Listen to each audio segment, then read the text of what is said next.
Сумен қамту және шайынды су тазарту қызметін тұтынушылардың назарына.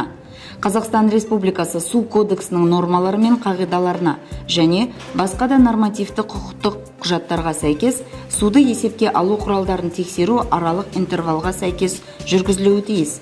Қызмет көрсетуші су ресурстары маркетинг жауапкершілігі шектеулі серіктестігі тұтынушыға тексеру мерзімі аяқталар алдын 30 күн бұрын арнайы хабарлама беріп, тексеру жүргізілетінін ескертеді.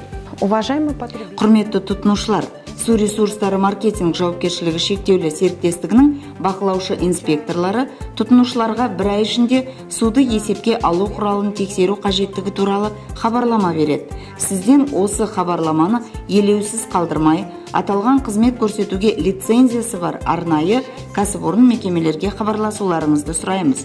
Естеріңізге сала кетейін, егер суды есептеу құралы тексеруден өтпесе, сіз оны алмастыруыңыз қажет.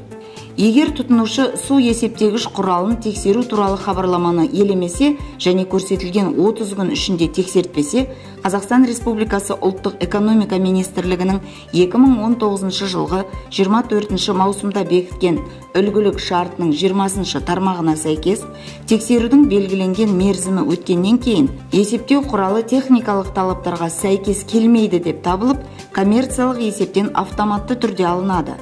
Яғни, тұтынушыда су өлшегіш құралы жоқ деп саналады.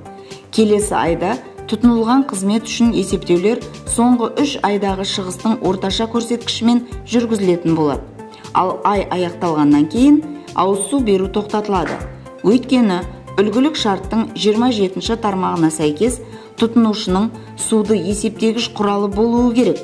Сондай-ақ заңнамада Қазақстан Республикасы табиғи монополияларды реттеу субъектісі белгілеген техникалық талаптарды орындауға міндетті екені жазылған.